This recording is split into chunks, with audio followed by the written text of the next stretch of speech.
Hello, you night owls, you insomniacs, you diehards, you people who just cannot get enough Winnipeg Jets, and by extension, by virtue, can't get enough Kenny and Renny. I am Sean Reynolds from Sportsnet, the one you know as Renny. I'm about to be joined by Ken Wiebe from the Winnipeg Free Press, the one you know as Kenny. Together, we are Kenny and Renny, and this is a very late edition of the Kenny and Renny post-game show. I'm trying to get up as early as possible because I know your time is precious, and I don't want to keep everyone up too late tonight, although some of you may be jazzed after a 7th straight victory to start the season, 7-0 start to the season. Maybe some of you can't sleep. Maybe you're too excited. Maybe that's why you're here. Maybe that's why we already have so many people in the chat room already. Regardless, boy, oh boy, what a start. I can tell you in the numbers for our show, big numbers to start the season. I know people are excited. They should be excited. But I will get into this game here. And I got to say, I thought this was a really, really good hockey game. Okay. Really good hockey game played by both teams. We can get into the details, and we will, of the ebbs and flows of the game. This is only the second game the Winnipeg Jets have allowed an opposition team to score 2 straight goals. That was quite a streak they had going on there. Their just ability to kind of like snuff out momentum when it's going. But great game. And then it goes into overtime. And then, you know me, don't like to provide a lot of space in this show to talk about the reffing or complain about the refs or do these. I think these things all tend to even out as things go on. But I do hate when a good game is decided by a bad call. And I got to say, I'm watching the game and I see Pionk go down. I think it was Stevenson he got tangled up with. And I'm thinking, as I hear that there's a call being made, what a terrible way to put this game to an end if the Winnipeg Jets come down and score after this. And sure enough, that's what happens. Nikolai Ehlers steps on the ice, 4th man, gets the puck, boom, back of the net. There you go. I got to say, I absolutely love that he scored and that it was already over the line. But who was right there, Johnny on the spot to pop the puck in? Should it not have crossed the line after taking the shot from the high slot? Nikolai Ehlers with his speed burning. So I'm sitting there and I'm thinking that puck goes in and I'm like, man, oh man, that was such a good hockey game. How are the refs ruining this? And then, my friends, because I know a lot of you getting wound up at me already. Then I went back, I watched the play, and I got the pristine roofing wake-up call because this was a very clear and very obvious penalty. And I think it's important to point out the idea that, A, it was a very well-deserved penalty because if you take a look at first, I thought it was just Neil Pionk running interference and the guy turning into him and them getting tangled up. If you watch the replay, there is a very distinct kick with the foot at Neil Pionk's feet that trips him. Well-deserved penalty, well-deserved 4th man on the ice, and in turn, a well-deserved overtime win for the Winnipeg Jets. But what I really like about this for Neil Pionk is Neil Pionk had been on for a lot of goals in that game, right? A lot of goals allowed by the Winnipeg Jets. I don't lay them entirely at his feet, although the Jordan Eberle goal that kind of got the momentum going is Neil Pionk in the wrong spot, not over on his man. You can see he slams the stick to the ice afterwards. He knows he's made a mistake there. So Neil Pionk is contributing to the comeback that comes from the Seattle Kraken on for, I think it was 3 goals, definitely 2. A lot of times a player in that position would kind of, like be, I'm having an off night, and that would be it. The Winnipeg Jets win this game because of Neil Pionk. Now, let me explain what happens in this penalty here, okay? You've got the defender. Again, I think it's Chandler Stevenson who's caught on the ice. And I'm going to jot something down here right now because I definitely need to talk about this. Don't want to forget about it. But what happens, this is a very, you know me, I love high IQ plays. Neil Pionk comes and runs interference, but he does it in a way where it's like one of those basketball picks that you just do not see coming. So Chandler Stevenson has his man, and then he turns to follow his man, and Neil Pionk is suddenly there, right? And what happens in your brain when you are playing hockey or out on the ice, probably, because you're a little tired. But what happens is you turn and you've got your man, and all of a sudden there's a guy there breaking it up, and there is an instant flash of frustration that comes with that because you've got your guy, and now all of a sudden you don't, and this jerk is in your way and keeping you from doing your job. So what is your natural reaction to that jerk? The natural reaction is to get frustrated. The natural reaction is to be like, get out of my way, to lash out at the guy who has just all of a sudden created a scenario where you can't do your job. And quite often, as happens in basketball when good picks are laid, as happens in hockey when good picks are laid, or just when real smart hockey is kind of taking stuff away and creating frustration with players, they lash out. And that's what you saw there. That is Neil Pionk drawing a penalty with high IQ and perfect positioning to create space for his player that frustrates the defensive player, and he kicks his feet out as a knee-jerk reaction. He's not like, I'm going to trip this guy. The knee-jerk reaction is, I'm frustrated. Now my brain is like, I want to lash out at this guy. He kicks him. He's down. Penalties. Arm is up. It's on. Now, the other part I love about this is Neil Pionk gets up and storms straight to the front of the net, where he ends up putting up the screen that allows Nick Ehlers' shot to, maybe he sees it, but at the very least, there's chaos in front of the net. And we know with goaltenders that when there's chaos in front of the net, that it's hard to focus in specifically on the puck when you got to focus on this little pest in front of you, and that's Neil Pionk. So I got to say, I got the Pristine Roofing wake-up call to what I saw at first was a bad call and ended up being a great call by the official, but a phenomenal play by Neil Pionk. Neil Pionk, if people want to, and I got a text from someone tonight who is hanging Neil Pionk out to dry on this night. The Winnipeg Jets win in overtime. Yeah, I don't think that he got an assist. I didn't look, but the Winnipeg Jets do not win this game in overtime, at least in that spot, if it is not for Neil Pionk, who, if he was, and if it's debatable, if he was having a bad game on this night, found a way to get up off the canvas and help the Jets throw the knockout punch. Brilliant stuff. So give me the Pristine Roofing wake-up call. Of course, that means it's time to give North End Rick the Pristine Roofing wake-up call. Maybe he's still up because him and I went for coffee today, and, caffeine does funny things to people. So he could be up. If he's not, wake him up. 204-981-6289. Give him the Pristine Roofing wake-up call. He'll be down to your place to look at any of your roofing, siding, and exterior needs. Or you can call Pristine Roofing themselves at 204-237-7663. That's my little rant to get things started here. I'm going to bring Ken in because I see that he's available down in Seattle. I guess it's not too much further south than we are, but down in Seattle. Time to bring in the man with the best music in the business. Here comes Kenny, folks.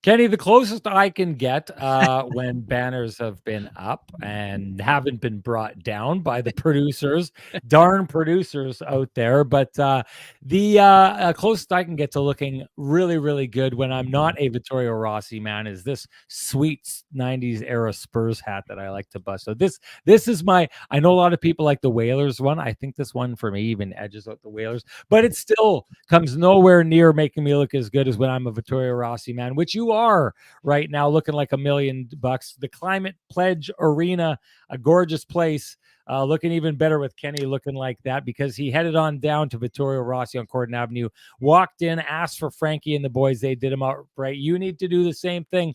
head on down there. Make sure you tell them Kenny and Renny sent you. In fact, just loudly proclaim that Kenny and Renny sent you. They never get sick of people walking in and yelling in the place, hey, Kenny and Renny sent me. It's their favorite thing down there. So keep doing it. And Ken, keep doing what you've been doing down there, gathering clips, getting the story. What's the story from down at Climate Pledge? Yeah, interesting, Sean. It was a wild game, honestly. Honestly, I don't want to start here because the chat room, we know what they were like after the last game, but I honestly think the Jets' first period was their worst of the year. I'm not even sure it was close, to be honest. Not skating at all, not generating much. I mean, they didn't give up a ton, but they also were not very good. And I really thought that the top six was really struggling to generate much in the first period. But Jets played an awesome second, Sean. Kind of really took control of the game. And I would even say that in the third, and Scott O'Neill agreed, like he thought their third was really good until it wasn't, right? I mean, that was the other thing. And it wasn't like they had a ton of breakdowns, but the breakdowns that happened ended up in the back of the net, right? I mean, as you talked about, Eberle sneaks behind Pionk. I mean, that was a strange play. Great pass by McCann. But that's a play that hasn't happened often. On the tying goal, I mean, Kapari's done such a good job in the faceoff circle, Sean, earning the trust of the coach to be out there late in the game. But I think he had a clear path to get the puck out before the Montour shot is tipped in by Matty Beniers. So, again, there were some cracks in the armor, if you will, but go into a skills competition, and the Jets do what the Jets have been doing, 3-0 in overtime now with another overtime win. In the rink, the Ehlers shot goes, and you're not sure if it's going to cross the line or not, and there it is over the line, and it's another goal for Ehlers, who has been involved in a lot of big goals for the Jets this year. I don't think he played particularly well in the first, like a lot of his teammates, but when the game was on the line, much like setting up for Scheifele for the tying goal that sent it to overtime against Minnesota, there's Ehlers again, right? So, and coming off the bench in this case on the delayed penalty call, which you so eloquently pointed out. So, again, we'll get into the things that the Jets would certainly like about the game, but finding a way to win it seems like we're playing a broken record here. Yeah. But this is what it has been like for the Jets. Again, it didn't have their fastball in the first, got stuck with it. And guess who turns the game around? The Adam Lowry line once again with a straight line hockey special, right? Zone entry Lowry gets it to Appleton, creates space. Appleton, good shot on net. Decord bobbles it. And guess who's standing in his office? Number 62, right? There's Niederreiter. I love that Niederreiter, for those who didn't hear it on the post-game clips, like it's obvious if you watch the replay, there is a distinct kicking motion for Niederreiter, but the puck was already over the line. Niederreiter told me after the game he only did the kicking motion to protect the puck. He didn't actually ever kick it in, which I thought was absolute. You talked about hockey IQ off the top, Sean. Yeah. That's incredible hockey IQ. I totally thought he was trying to kick it in. And even when I relayed the message to Scott O'Neill, he's like, oh, that's what he said? Well, he was there and I wasn't. So I'm going to give him credit for the smart hockey IQ play right there. But it just, Sean, and when I say simple play, it's not a shot. It's a simple play because it's the most simple play that you start practicing when you start hockey. One guy gets the puck, drives wide. The other guy drives to the back post. And that's what made things happen for the Jets on this night. So, and then they kind of got rolling after that. And, Niederreiter's second goal won't, on the score sheet, it doesn't say it's a power play goal. But, Sean, you and I agree on this. When the guy in the penalty box is not involved in the play, it's like scoring a power play goal because it's still 5-on-4 in zone. So, anyways, we'll get into a few of the other things, but it was an interesting game. Scott O'Neill said it perfectly. That's a tape that probably both coaches are not going to enjoy the viewing on, for Dan Bilesma it will be here, and for Scott O'Neill on the plane ride to Calgary. But I mean, there's also good things that come out of it for both teams. Steph pointed it out at Matty Beniers. Man, like that's the best game I've seen him play. I haven't seen him play a ton live, Sean, but that's rookie Matty Beniers territory right there. He was all over the place on the ice, puck in his stick, kind of folding around like a string. Obviously beautiful shot on the first. And again, gets to a dangerous area for the tip in of the Montour goal, sets up the goal, second assist, but still involved in all three goals. This guy had one assist in the first 7 games, and people are going, well, how come this guy's making $8 million? He gave you a glimpse of why today. So, and yeah, never mind. We're going to get into Kyle Connor and a couple other people in a second, but those are my initial thoughts anyway. But we have plenty of thoughts on this one, Sean, even though it's a KNR After Dark special here. No doubt. Hey, you know what? It's been called for multiple times, and as much as I like this hat, I cannot ignore the mob when they start waving the pitchforks, especially at this hour, and the torches. And yes, you're right. After midnight is headband time. If you've seen me at a couple late night bush parties, you know that's the truth. Wild Bill says, Renny, headbands are mandatory on late shows. I agree with you, Wild Bill, which is why we are going to make this a Sean's headband version of the Kenny and Renny show. Let's do it.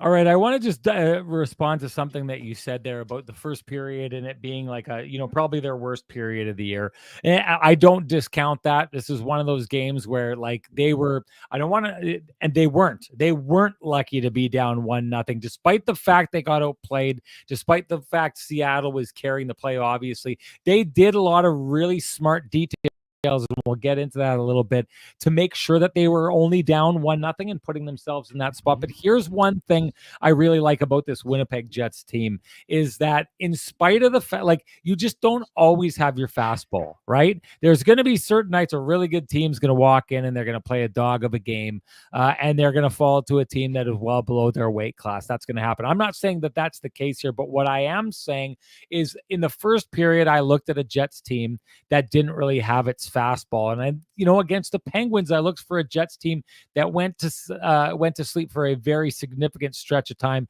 and put themselves in a bad spot. A lot of teams out there, a lot of good teams, especially at this time of year, are very content to say, you know what? We're just going to continue sleepwalking through this game. If we come back, we come back. If we don't, we don't.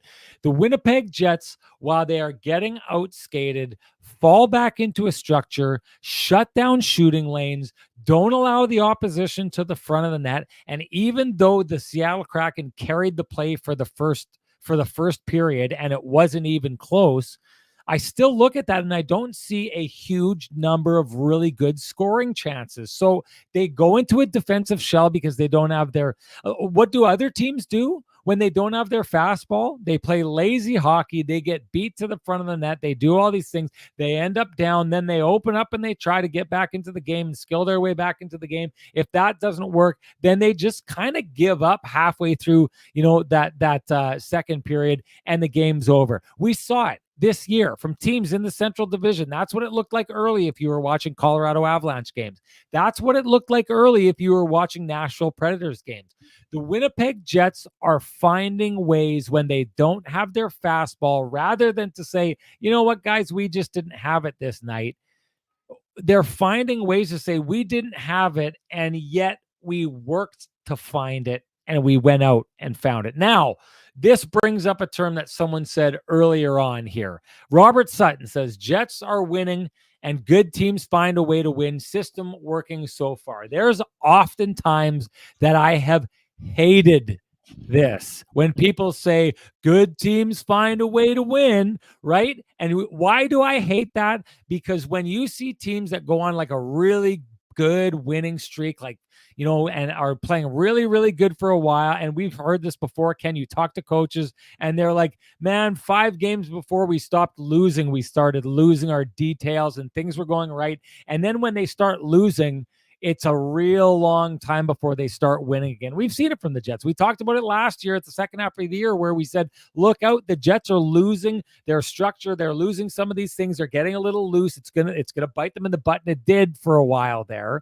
So I've hated this in the past. Quite often, it's been the Arctic Spa's ice cold take of the game, but it's not anymore. This is true. The Winnipeg Jets are truly finding a way to win. This isn't them giving things up, snake charming and doing this and beating inferior teams. This is the Winnipeg Jets finding on this night, okay, well, then this is what we're going to have to do. We're going to have to get a goal by just throwing the puck on net and having Nino Niederreiter go hard at the net. And then we're going to have to get another goal where maybe the most offensive guy on our team pulls off the greatest defensive play of the game, which catches the other team off guard and basically is a momentum turn, like you put a 200-year oak in the middle of a highway and a car going 120 miles an hour ran into it. This is the Jets finding ways to win. Robert Sutton is 100% right here. My guess is for a lot of years there, Robert Sutton said exactly this, and he was dead wrong about it and would have won the Arctic Spa's ice cold take of the game, but he's dead. He is dead bang on. This is exactly what the Winnipeg Jets are doing. They find a way to survive the first period through proper defense and details. They find a way to score their way back into the game by grinding offensively, by being super, super slick and hardworking defensively, using high-end skill. And then, Nino Niederreiter does it again. That one's a little bit of luck because the Cole Perfetti pass is actually right to 2 Seattle Kraken player, and it goes off one of their stick right onto the stick of Nino Niederreiter, which, it's essentially a bang, bang, broken play. And that's why, if you're wondering why the goalie seemed so out of it on that one, that's why, because it looks like it's a turnover to the Kraken players. And then all of a sudden it's on a guy who's skating against the grain and it's in the back of the net. And then what Neil Pionk does in overtime. And then beyond that, the subtle weight by Mark Scheifele, just waiting away from the play, giving time for Nick Ehlers to get on the ice. And Nick Ehlers going right into a spot where he knows isn't being defended by the 3 guys and getting it. This is a team completely and totally finding a way to win. So Robert Sutton, you nailed it. You're right here. Once upon a time, though, it would have been the kind of cold take, which would have had me inviting you over to my place to hop in my Arctic Spa's hot tub with me, because there is no such thing as a cold take in an Arctic Spa's hot tub. Head on down there. Go ask for Dustin. He's the guy who took care of me. He'll take care of you. He'll sell you an Arctic Spa's with the Spa Boy package. You might as well call Dustin the Spa Boy, though, because he's like a superhero, the way that he can set you up into a Arctic Spa's hot tub that is just a little slice of heaven. And you'll know that, all you cold takers, when you finally start accepting my invitation to hop into the tub along with me. I wanted to just get into Adam Lowry real quickly here. Someone had talked about, I think it was Julie Sue had talked and said that she was surprised that Pionk was on the ice rather than Josh Morrissey for that goal. Pionk is on the ice because Josh Morrissey starts out. I love this. Josh Morrissey starts out with Adam Lowry and with Nikolai Ehlers. Now, a lot of people would say, oh, you're not going with your top guys. This is why this is brilliant. You put Adam Lowry out because what you're trying to do is you're trying to get Adam to win possession, and then the Winnipeg Jets are really good at, once they've got possession, not giving it up. And if Adam can win that, then right off the bat, you get it, you hold on to it, and you control overtime.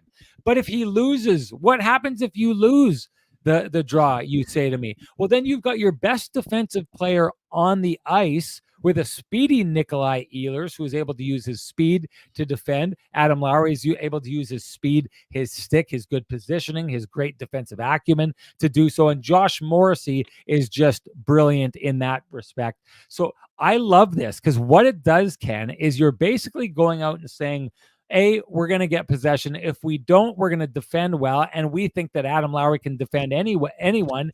And what's going to happen is the other team's going to put out their best 3 players, which they did. They put out Chandler Stevenson and they put out Jordan Eberle, their most offensive players, who didn't get it done against Lowry's line. And now what you've done is you've wasted the opposition's best players to start, and now you get Kyle Connor, and now you get Mark Scheifele out there fresh. And quite often, you get them out there fresh. And because Adam Lowry is such a force to deal with, you often get them out against the original first line who's tired. And so people were kind of asking about Pionk being on. I've had people ask me why you would ever start with Adam Lowry. That's why. It's a brilliant move. It's extremely smart. Great on the coaching staff to get that. It works, and it's a big reason why, with 7 wins in the bank, 3 of them, a little less than 50% of your wins, have come in overtime, where the Winnipeg Jets, I don't think teams have looked close to them in the way that they've played in overtime.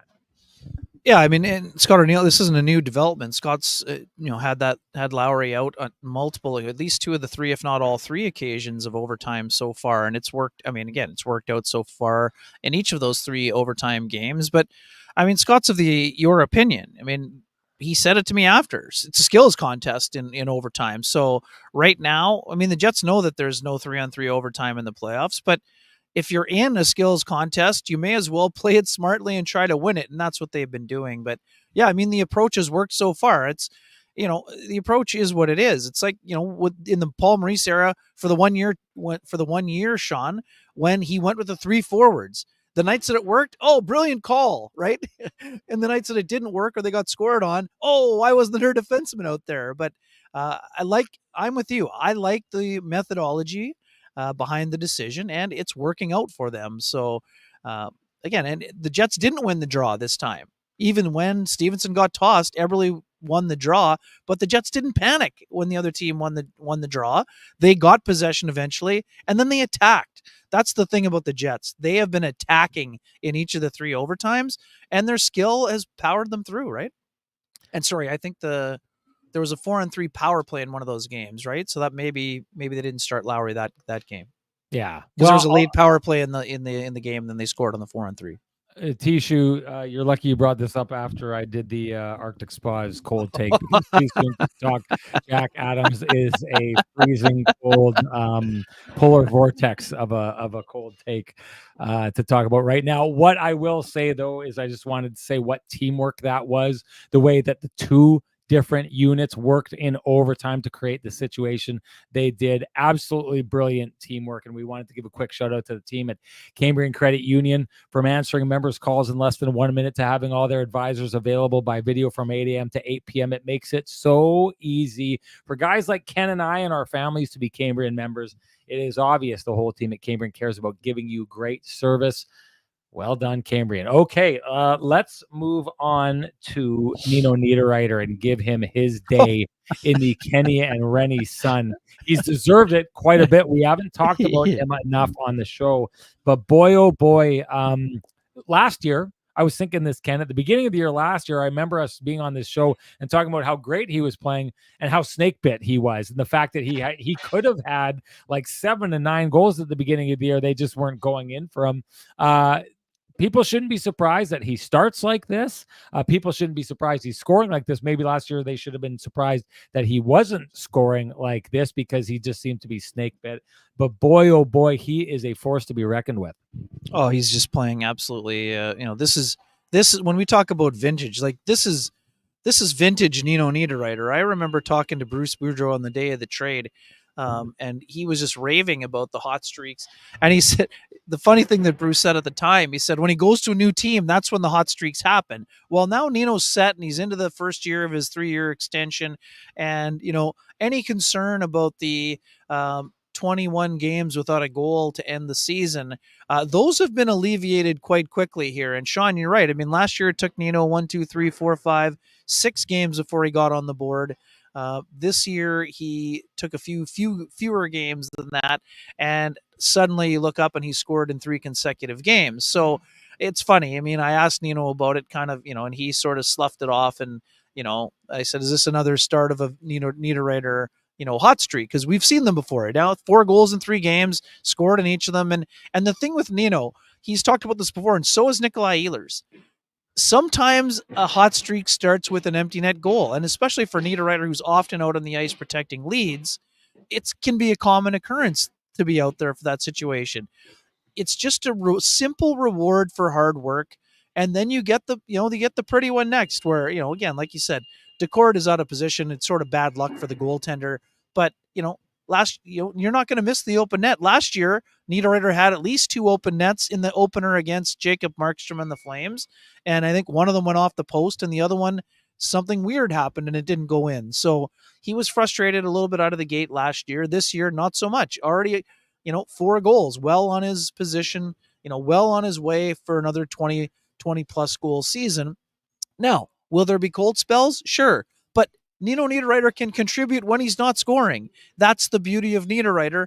And he doesn't stop going to his office. He goes to the blue paint, and that's where a lot of good things happen for Nino Niederreiter.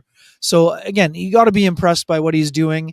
He's just added a fabulous element to that line with his offense. And again, the reason why I suggested maybe Niederreiter needed some top 6 time last year, because of his ability to help others score and because of all the little things that he does. But man, he's just so good on that line.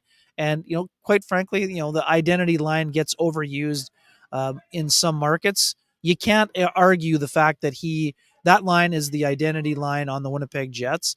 And a lot of nights, even when the Jets don't have their fastball, it's their ability to stick to the structure and play a simple game that really helps get the Jets going. And Niederreiter's just been absolutely fantastic to start the year here, even in the games where he wasn't producing as much offense. I'm going to do something. I'm going to go a little out of order here because I want to have this conversation, give it a lot. You know what is really interesting is I love we came up with the Johnston Group got you covered play of the game because we were trying to find something that really kind of was emblematic of who the Johnston Group was. And we just thought that was a really great fit, right? Because they take care, you're an employer and you want to provide, coverage for your own employees. They're there to help you do it. We just thought that would really work. And what I really love about it is a lot of times, someone on Twitter tonight with a play, and it was I'll say theirs. I don't want to take credit for it. Neil Pionk kind of sweeping the front of the net clear on that power play when that puck is sitting there. There's just what I love about it is it's really kind of fallen into form with who this Winnipeg Jets team is. Now, if we would have been doing this got you covered play of the game 5 years ago, I don't know that there would have been a lot of those plays with the Winnipeg Jets. There are so many plays now,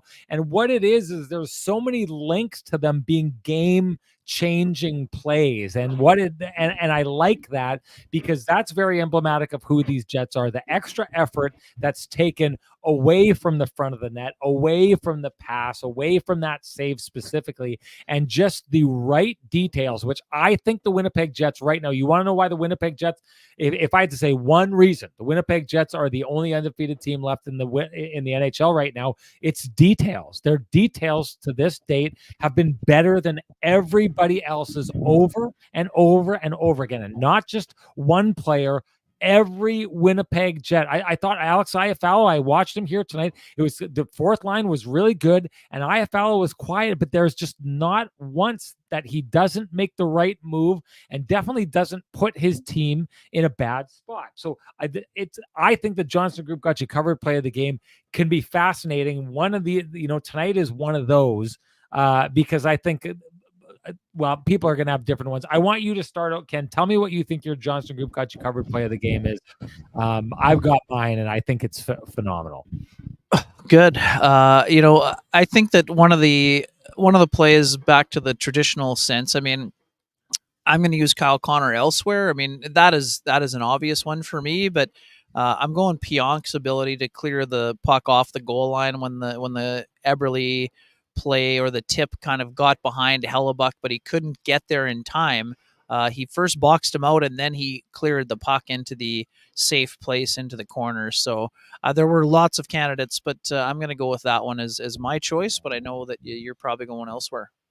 Well, so this to me is the second straight game where this has happened now, and the second straight game where it ends up being extremely important. But last game I went with a play that would like look a little bit more, it happens in the offensive zone, right? The got you covered play we're usually thinking is like a guy, gets a breakaway and he gets tracked down and the guy knocks the puck off his sticker. We usually think of it as being like a little bit of a defensive thing, and this was that. But when it happens in the offensive zone, we're thinking of it being more offensive, and because for the second straight game for me, it's translated to something that was immediately offensive after that. I think it kind of goes under the radar, but I was talking details.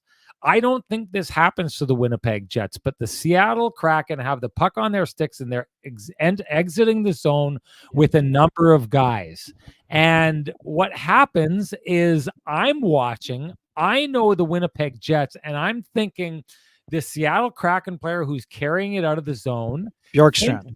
Bjorkstrand is leading the charge with no thought in his head that he's actually in a really dangerous spot. And the most details for Jets in that moment, the vast majority of Jets players are thinking, before they're even thinking offense, they're thinking, I got to get this puck out of my zone. It is imperative. So whatever I do, if I have to extend my hands, if I have to reach the puck out to get it over that zone, now I've done that. Now I can start thinking offense, right?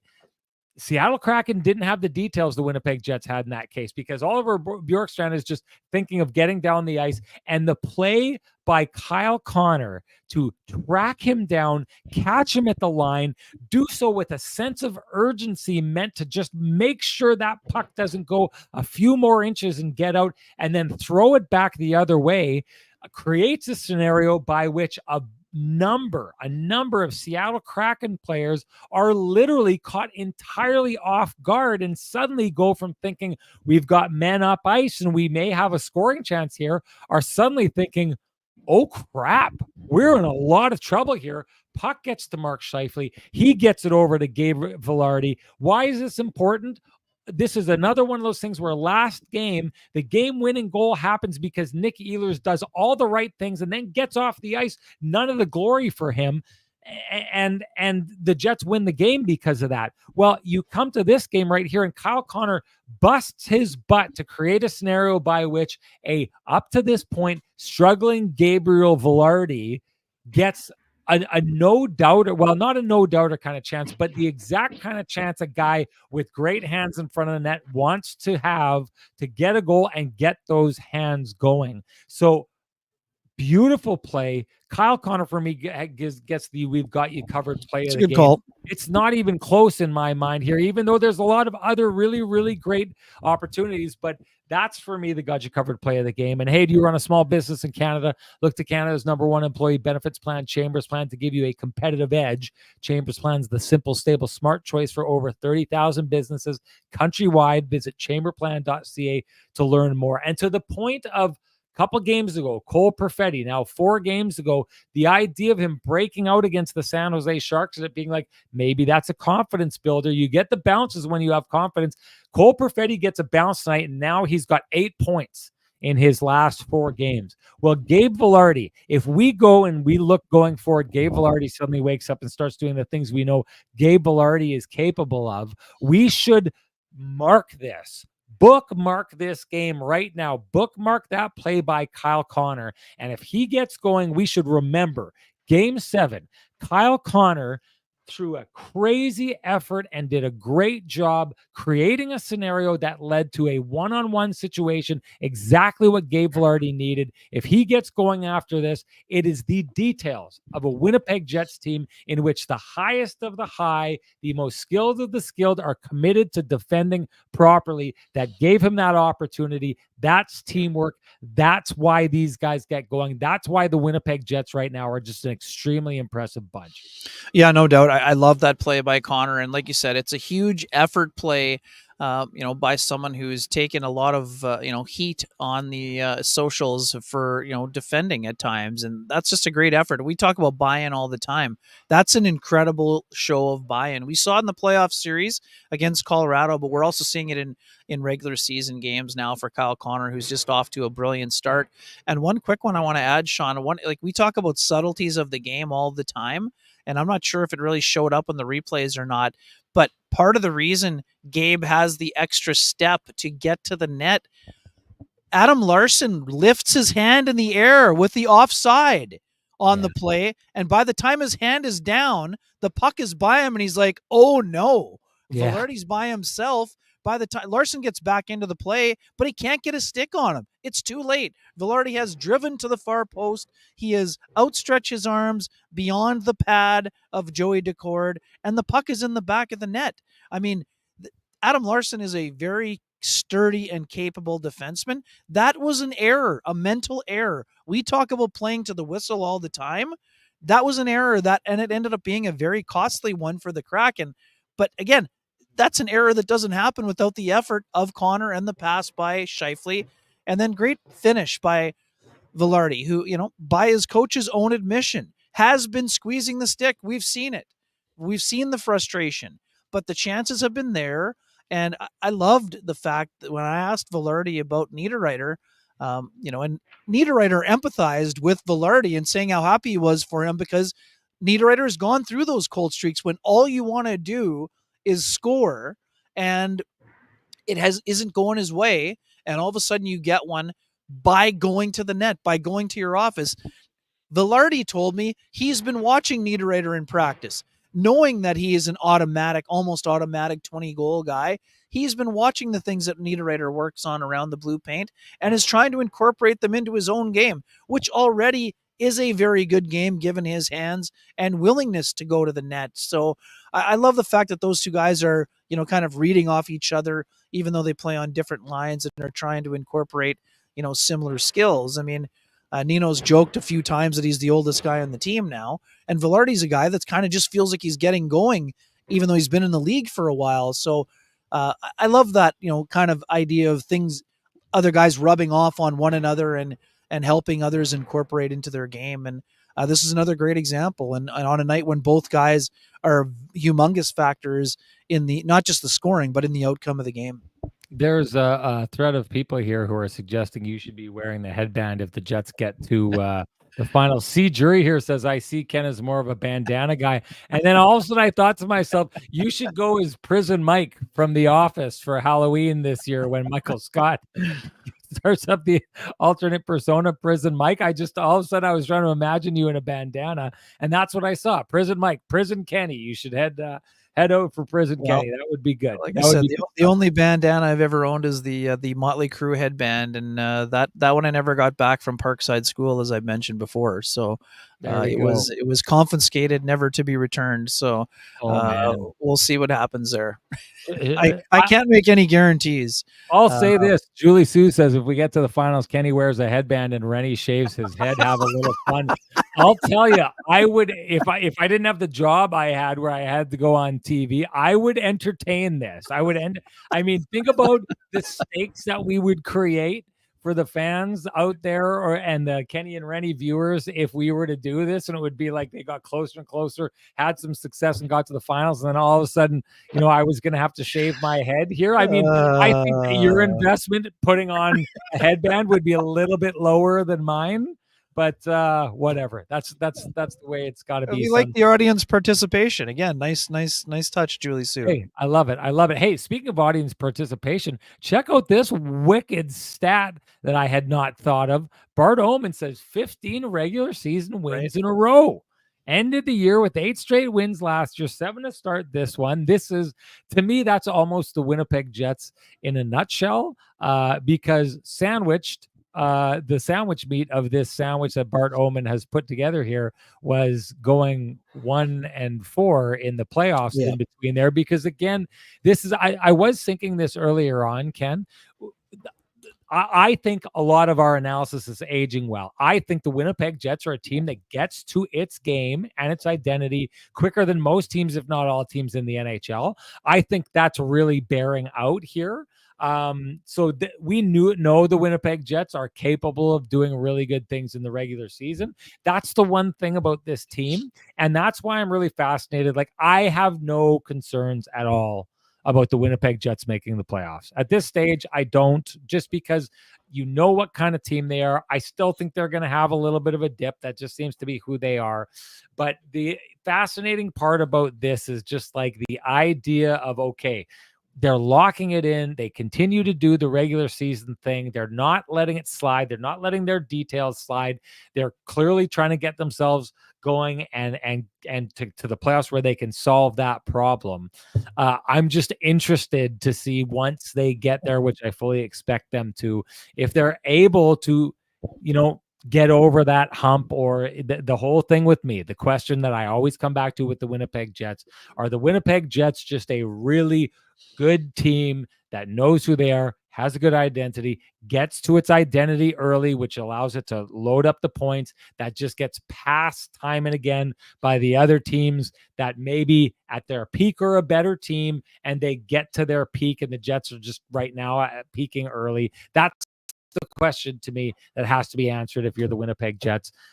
So it's funny because the more I'll let you go, but the more and more they win here, like it's not a surprise. Like even when they went down 1-0 and weren't playing well in this game, I fully expected them to win this game, because you can see what they're doing and you can see how it works.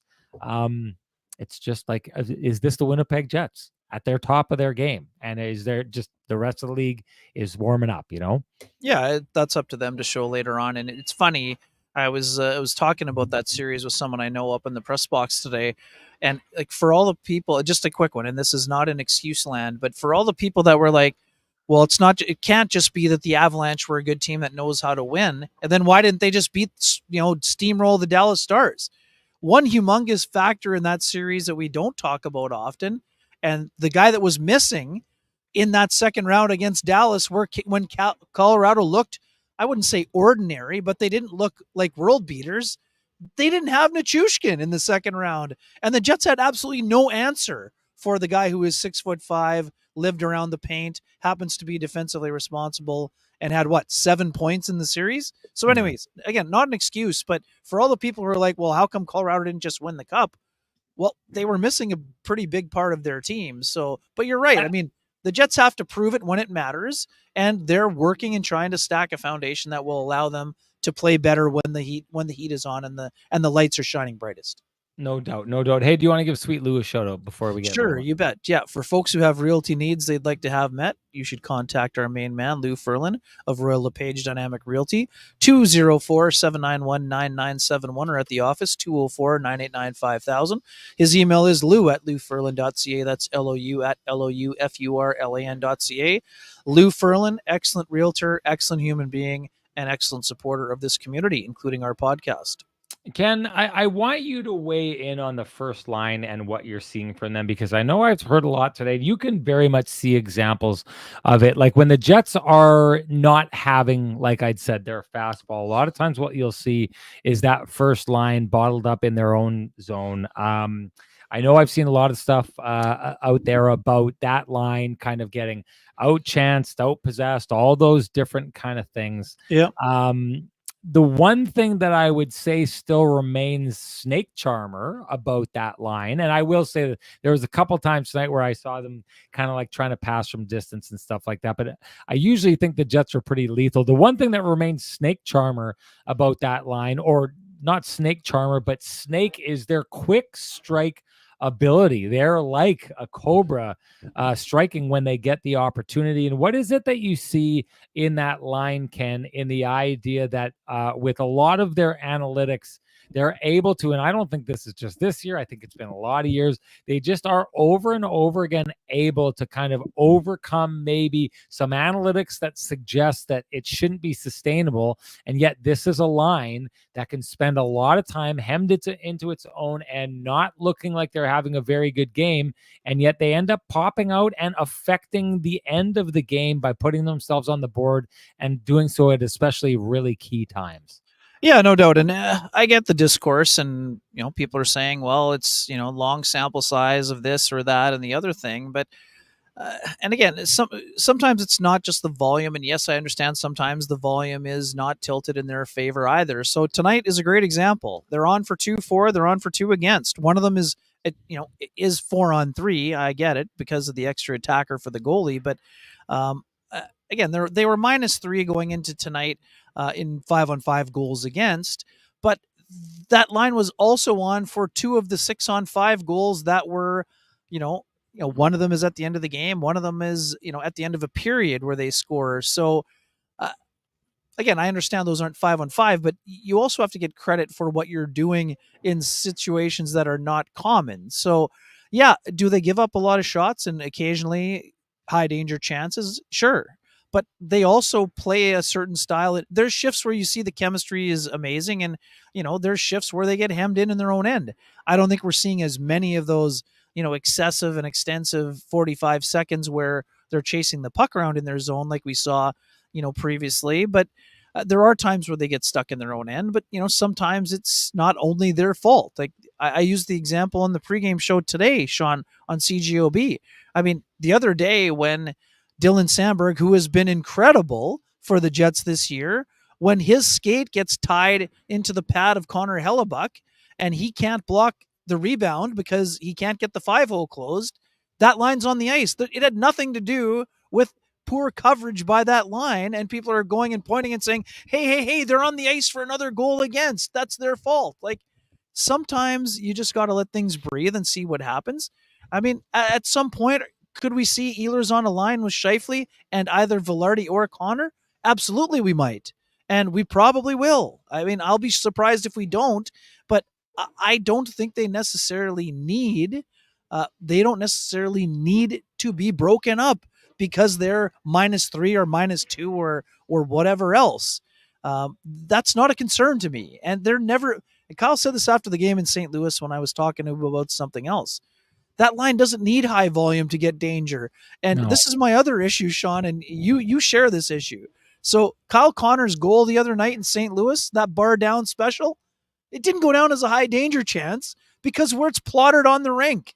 Yeah. Kyle Connor in that spot, it is a high danger chance. If it's a fourth line guy on the 32nd team in the league, it's not. But Kyle Connor, for him, that is a high danger chance that goes bar down, and he scores it more than many guys. Even if it is a 1 in 100 shot for some players, it's not a 1 in 100 shot for him because of his deft goal scoring ability and ability to get the release off. So again, are there flaws at times with that line? Sure. Most lines in the NHL have flaws. Is it a perfect first line? Not yet. But I've said this from the beginning, and the same people who are on the analytics train and talking about small sample sizes, Gabriel Velarde was not healthy for a good chunk of the 47 games he played last year. Yes, the majority of them were on the top line, but not nearly all of them were with Scheifele and Connor, especially not when he was feeling 100%. So I am all for trying to figure out if that line can get to a position where they are continually, outscoring the defensive mistakes. Right now, they're minus a couple, but that's not for me a reason to say this line will never work, because there are times where they can be downright dominant in the offensive zone too. And we're seeing defensive plays like the one we pointed out from Kyle Connor today.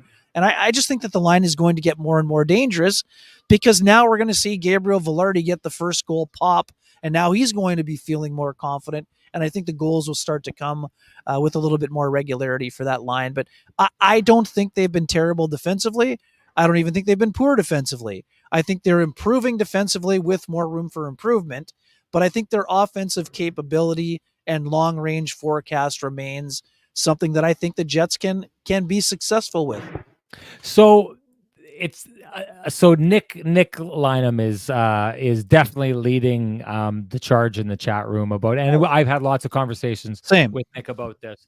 The thing that I find kind of interesting, and I just looked at the time and I realized we don't have a lot to go here. I'll say this. When you're winning, it's insanity to break things up. So you can't do that. And I would say the same thing where I thought that it was, I understood why the Jets did it, but I thought the Jets put themselves in a pickle last year when they won those last 8 games and they put Cole Perfetti in, and Cole Perfetti showed out in those games. They put themselves in a bad spot to change it. I think it's always bad mojo. So I don't think the Jets can do anything to change this in the, they can't do anything until something actually happens here. But the one thing about it is the Jets top line has shown a penchant to score really, really big goals so far this year, like game-winning goals time and time again. The difference makers, Scheifele, scoring with what was it, 2 seconds or whatever it was on the clock off that draw, and the overtime goals and all those things. And I get it. I understand that those things are in different situations.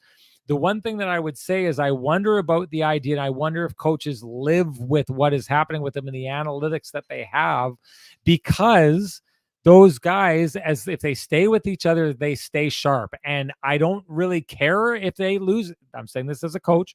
I don't really care if they're losing the battle over the ice over and over again and they're falling on the wrong side as it tilts, as long as that line is ready to be the difference maker when it's time, and they have been that so far this year. So I believe a lot in pacing. When it comes to analytics and all that kind of stuff, I think that points per 60 is a little bit of a BS stat that people lean on, because I think you show me a player that's putting up really good points per 60, I'll show you a coach that's really found the rhythm for that player. So I wonder about trying to keep that line in rhythm so that when you need them to break the game open, they're capable of doing it.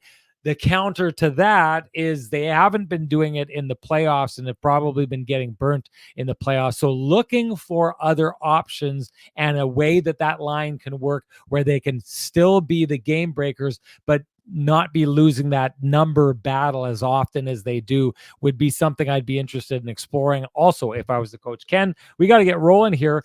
So your TCB lamplighter of the game, what do you got?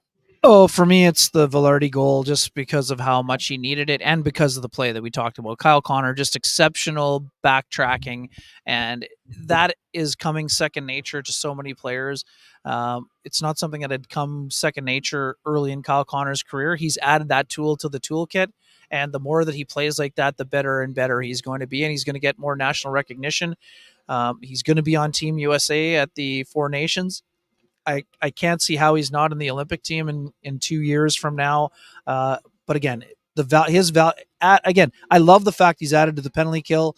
I love that defensive play. And, when you're feeling good defensively, you're also creating more and more offense. And for Velarde, he needed it, and he showed confidence in tight, which is when he's feeling good, he can make power moves like that and show off the hands that he has in tight.